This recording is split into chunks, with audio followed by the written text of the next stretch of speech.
Yo, YouTube, they read to the insane story of Siberia human slaughterhouse. Let's get straight to it. From the outside, this house in Serbia looks like a regular apartment building, the kind you'd walk past without giving it a second glance. But if you step into the garage and slip through this tiny hidden hatch leading down into the basement, suddenly you're standing in an eerie white room. Well, white except for these small stains on the walls. The floor is covered with dark tiles, and at the back of the room stands a large machine. This room is used by the Balkan Mafia. They kidnap their enemies and bring them here, allegedly torturing and killing them. But bodies are evidence, so they make sure there isn't any, reportedly with the help of an industrial meat grinder. I think their motto was that if there's no body, there will never be possible to prosecute us. This is the story of one of Europe's most notorious crime networks and their human slaughterhouse. Their alleged ties to Serbia's elites, and an ingenious takedown by relentless investigators.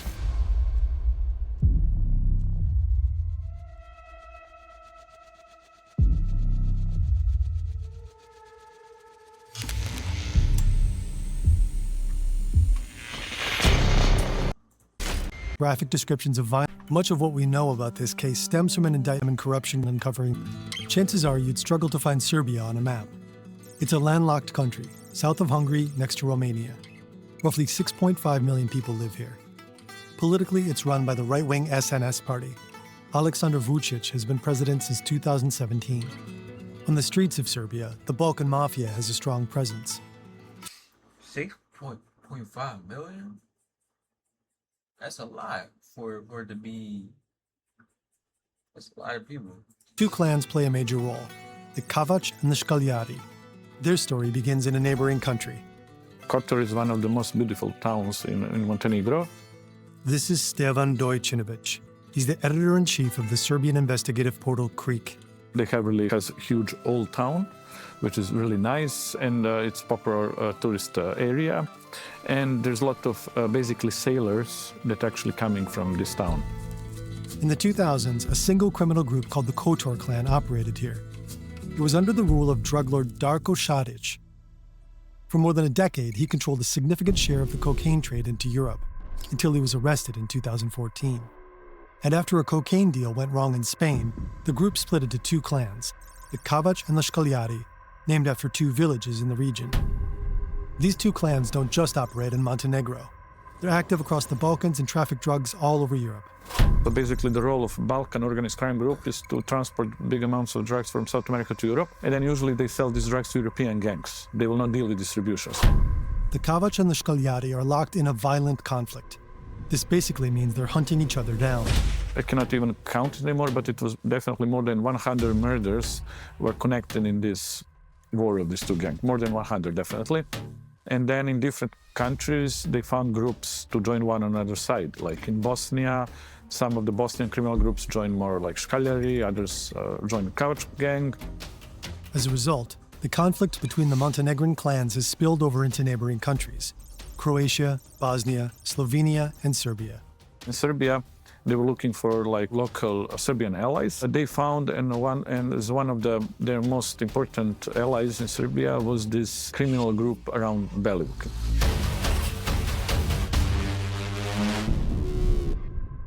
As you may have noticed, we've added this disclaimer to our videos. With generative AI on the rise, we want you to know there's a real team building these animations and researching and writing these stories. We don't think AI should ever replace human creativity and effort. In our view, if used correctly and prudently, it can simply be a useful supportive tool. Merlin AI is an all-in-one AI platform that gives it's click loud, aggressive, and powerful. One of them is Veliko Belivuk. In 2016, he's a member of a hooligan group called Janičari. They were a football hooligan group who suddenly appear out of the blue and become very important on the stadium of football club Partizan. CCTV footage shows Belivuk and others beating the bodyguard of the director of FC Partizan.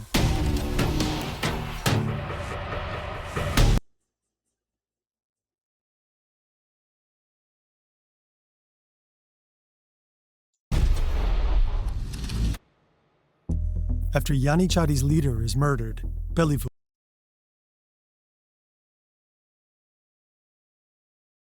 takes over. According to the New York Times, he renames the group Principi because he acts on principle. But the name also carries an association with Gavrilo Princip, a nationalist whose assassination of Archduke Franz Ferdinand of Austria set off World War I. Over time, Belivuk transforms. He's no longer just a leader of hooligans. He became one of the top allies of Kavach gang. Principi begins to operate as a major outpost for the Kavach. In 2020, the war between the Kavach and the Shkoljari is still raging. Belivuk and his group play their part in the war on Serbian soil. And they come up with an idea, one that takes the violence to a whole new level. They start looking for a place to kill and destroy the evidence. They found a house which was very close to the river, on the outskirts of the Belgrade. This building will become their slaughterhouse. Inside, they set up a torture chamber. This is where they'll bring their victims, mostly members of rival gangs. So it's really perfectly hidden.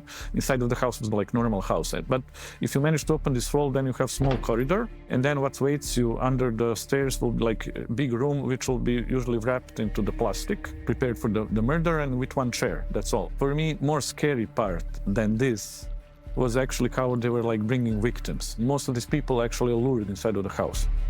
One of the victims is a man we'll call Luka Maric, not his real name.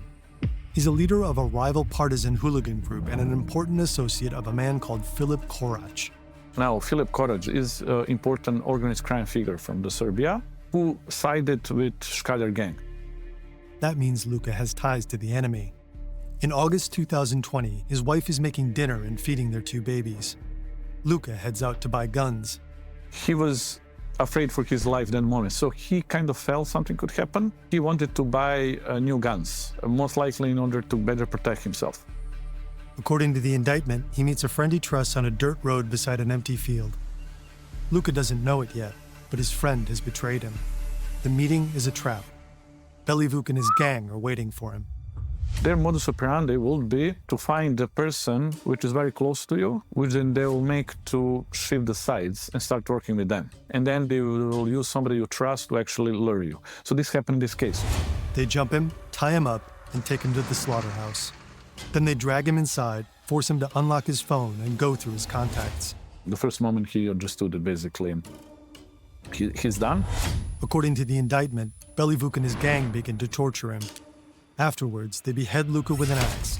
They use his blood to write on his back, Korac, which was kind of basically a message for his boss, Filip Korac. This is crazy, bro. Then Belivuk and his gang send a photo of the scene to Luka's boss. One of the messages reads, "Tick-tock, tick-tock, this is how you'll end up. We'll catch you." According to prosecutors, after that, Luka's body is cut into pieces and put through the industrial meat grinder. The remains end up in bags and are dumped into the Danube. River was... Bro, this is some sick shit, dog. Like, bro, chopping up his body and then putting it into a meat grinder, bro.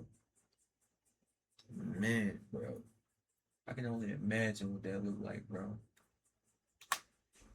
Oh, yeah. Was the kind of final stage of dismantling the body, which started inside of the house when they were basically chopped the bodies and grind them through this machine until they literally become, let's say, liquid in a way, because then this liquid basically throwing in the river, which fishes eat. So literally there was not even like small bone, anything that could be found. Then the bags, along with the victims' clothes and belongings, are burned. They decide to run the slaughterhouse because they believe that's the most efficient way to kill people and not leave the traces. In the end, the whole thing was about efficiency and hiding any traces. And actually it was efficient in a way that till today no body was recovered. I think their motto was that if there's no body, there will never be possible to prosecute us. Luka is neither the only nor the last alleged victim of Belivuk and his group. Zdravko Radojevic was lured in a similar way, with the promise of buying a gun. The prosecutor claims he also ended up in the meat grinder. And then there's Milan Lapoja. Milan Ljepoja was the highest level criminal who was killed in the Slaughterhouse. He was like some old school mafia guy. He first made headlines in 2007. Back then, he was part of a group of notorious jewel thieves known as the Pink Panthers. It's like the group that Hollywood movies were made about. Their Dubai job, the Wafi Mall heist, was legendary. In just 170 seconds, they stole millions in jewelry and sped off in their Audis. But Interpol eventually caught up with them. DNA evidence linked Ljepoja to the heist. He was ultimately arrested and sentenced to 9 years in prison. After that, he returned to his hometown in Serbia and got in bed with the Shkaljadi clan. By 2020, he had a new job. He took role in one attempt to murder the leader of Kavač gang, Radoje Zvicer, in Ukraine. He was shot a couple of times, but he managed to survive. Ljepoja was allegedly involved in planning the attempted killing. Now the Kavač clan wants revenge. Like Luka, Ljepoja feels threatened. He starts looking for extra protection and considers buying an armored car. Belivuk and his gang hear about that and lure him into a trap. And they call him to come to this house in Ritopek. Instead of buying a car, he too ends up in their torture room. And it's interesting how he reacted. So he was down in this chamber. He saw they came with the axe to chop him. He reacted in a way like, well, what do you do? He said, like, this is very bizarre. I'm not for this kind of stuff. Like he said, I'm for, like, we can do fist fighting, we can shoot with the guns, but this thing, no. And this is really interesting because you can see really kind of big difference between his older generation, these new young guys were like kind of very much brutal even. Stevan calls Belivuk and his group a millennial mafia, a generation of criminals that doesn't just kill but turns violence into a spectacle. And though Ljepoja fights for his life, there's no escape. But how do we know all of this? Time to talk about Sky. Sky Global was phones by ECC. And then you Inside the cast are all disabled. Is this an ad? Installed. A lot of users switched to Sky phones after a similar encrypted phone provider was taken over and then shut down by the authorities. The camera, microphone, and GPS are all disabled in Sky phones. The encrypted messenger Sky ECC is hidden inside the calculator app. Users access it by entering a specific code. And then you use your nickname, which you create, to communicate with other nicknames through this Sky network. So it was basically a way how basically criminals can speak. You can choose for your messages to automatically delete. If the phone isn't used for a certain period of time, it'll erase itself. There are also features like a panic password and a kill switch. The phones can be accessed remotely to instantly wipe all data from them. The company is so confident in its privacy protections that it offers $5 million to anyone who can break their encryption within 90 days. Sky phones are perfect for people who value privacy above all else. And they're quite popular with criminals. You can't just walk into a store and buy one. They're distributed through a complex network of distributors and lower-level resellers. This man, known as the Smiling Butcher, claims he was one of them. So he literally worked for the Sky company and selling their phones. It's unclear whether he worked for Sky Global in any official capacity, but he's the tech guy for Belivuk's Principi hooligan group, and he makes sure they conduct their business via the Sky network. Belivuk and his henchmen share messages and photos in group chats on Sky ECC. They think they're safe, but they aren't. In the late 2010s, police find more and more Sky phones in the hands of criminals, so they begin investigating the network behind them. Authorities in the Netherlands and France discovered that the global Sky communications network mainly runs through 2 servers. They're both located in a data center of the hosting company OVH in northern France. French authorities install an IP tap on the servers to monitor their traffic. The traffic is encrypted, so they can't read messages yet. But analysts find a way to copy the server's memory. Through that, they obtain an encryption certificate. Using that certificate, French, Belgian, and Dutch authorities develop a method to decrypt Sky ECC's communications. This allows them to read the user's messages. In 2021, a joint team of European law enforcement agencies gets to work. They spend several weeks reading Sky chats in real time.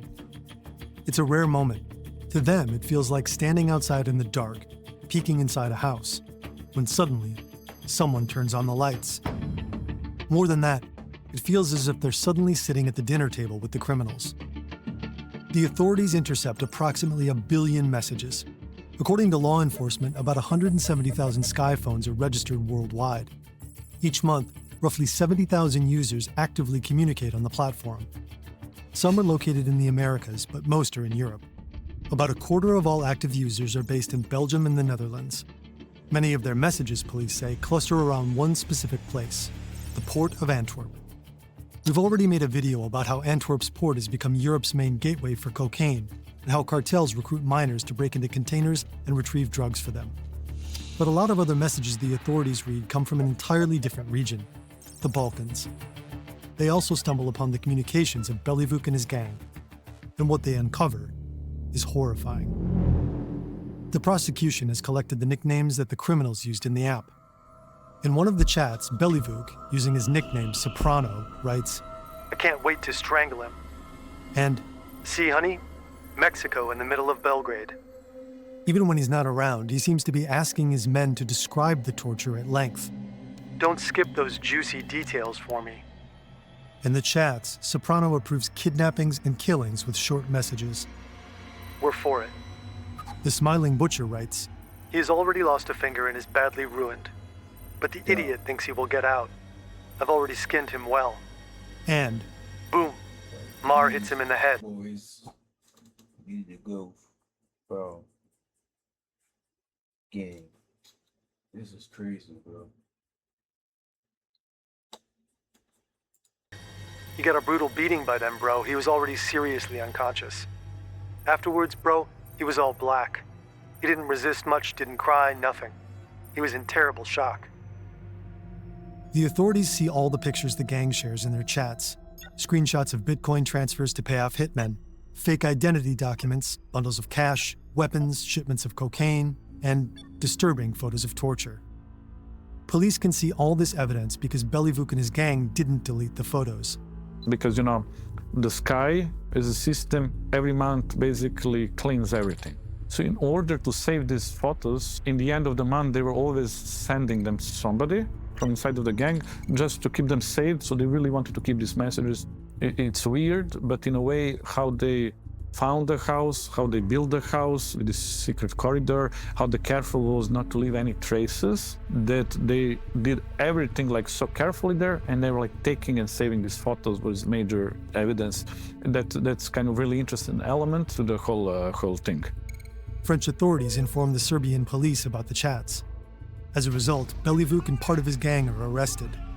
They're charged with criminal association, multiple aggravated murders, drug and arms trafficking, kidnapping, and rape.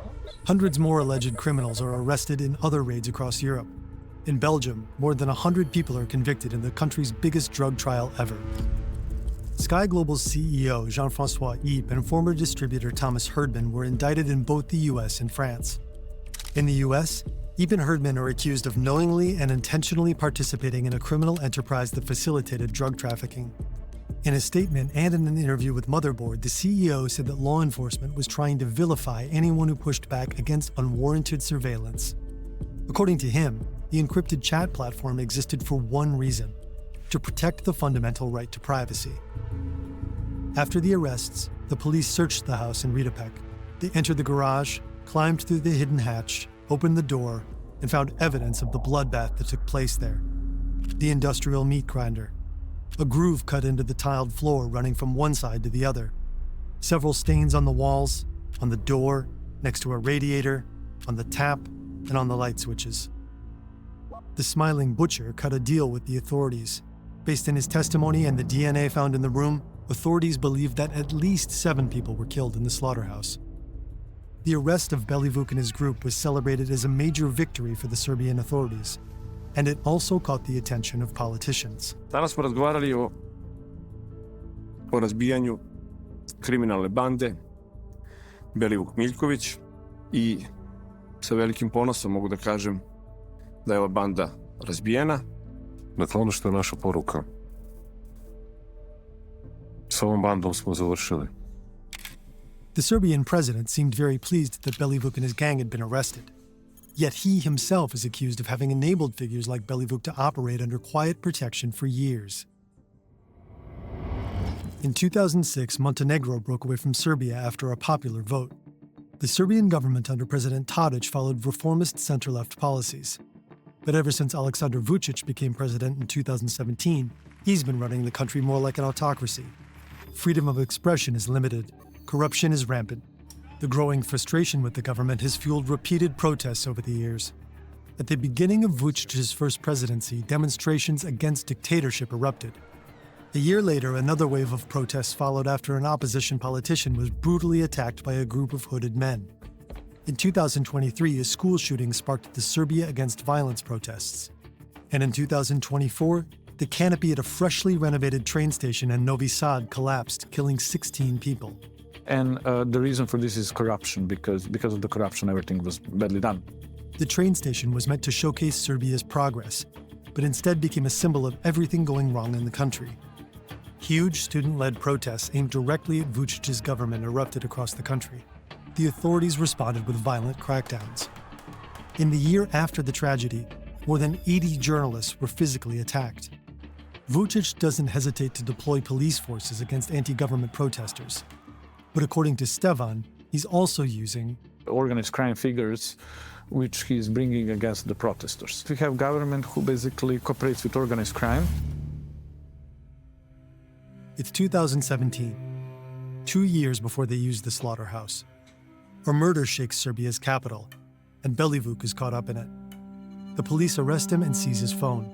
And they found very interesting WhatsApp messages inside. These chats end up in the hands of journalists who start digging through them. They revealed that Belivuk has some powerful contacts. We found that actually Belivuk in that time was in direct contact with one really important member of Serbian gendarmerie. That's a specially trained paramilitary unit within the Serbian police. This is his photo from army, but from army he moved to the police and he became one of the top persons in Serbian gendarmerie. And they were like daily, every day communicating. And we see from the messages basically he was approving and advising Belivuk what to do. Belivuk will say, I need to go after these guys. And he say like, no, keep quiet or do this, do this. This member of the Serbian gendarmerie, according to the messages Creek has seen, effectively acted as Belivuk's superior. And from him, the trail led further up the chain. This gendarme guy, this police guy was informing about everything. A person he calls Diana. Diana Krkalovic was general secretary of Serbian police, which means after the minister, she was number 2 in the police. And according to Stevan, this top secretary of the police was informed about everything the police officer in Belivuk discussed. But it doesn't end there. When something really important is to decide, a police officer will say that besides Diana, also the boss and big boss are informed. They never mention who boss and big boss are, but following the logic of hierarchy, boss can only be like Minister of Police, which was Nebojša Stefanovic. A big boss could be just President Vučić, who was top of everything. Belivuk himself later testified that his gang was organized for the needs and by the order of Aleksandar Vučić. Through his testimony, Belivuk explained all the favors that he was doing to the government and actually telling why it's important for the Serbian government always to have control over these football hooligan groups. According to Belivuk, his gang would intimidate anti-government protesters. During football games, they would stop fans from chanting against the president. Also, when Vučić making his own protests, he will bring hooligans to have bigger number in there. So literally government was using them some sort of like street force. The president denies all the allegations and says he never met Belivuk. What we believe that happened is that when the French police entered the Skyphones and when they found all these pictures and videos of the violence, torturing, dismantling bodies, and when the Serbia was informed, we believe that President Vučić understood that he cannot any longer work with the Belivuk group because he understood this is like become international issue, is big. So for this reason, we believe that eventually he basically arrested Belivuk gang. Belivuk and parts of his gang are off the streets, at least for now. But the system that backed them is still in place. Police officials that instruct thugs and work closely together with them, and a president who's accused of using hooligans to silence his people. So far, almost no politicians or police officers have been brought to court in connection with this case. President he controls the whole police, prosecution, everything, and in these terms, it's not possible that you have top officials to be prosecuted. Here in the center of Belgrade is the Serbian president's office. And in front of his office is one big park. And it was a really nice park before, but what he president did, he created some sort of camp there, and inside our camp, where he brought a lot of these criminals. Stevan and his team at Creek identified many of them as members of organized crime, people with long police records of violence and drug smuggling. And according to Stevan, the president uses these criminals as guards of a sort in front of his office. So the protester can never really come very close to him. We asked the Serbian president for a statement, but didn't receive a response. So the whole point is that the Belivuk group is out, but I mean, the modus is still there. And until we have this sort of government now and our president on power, nothing will change. He will always bring in these guys. He will encourage organized crime structures, helping them, because he also have this value from them because they will protect him on another way. Wow. Crazy video, man. What a crazy video that was. Man, crazy.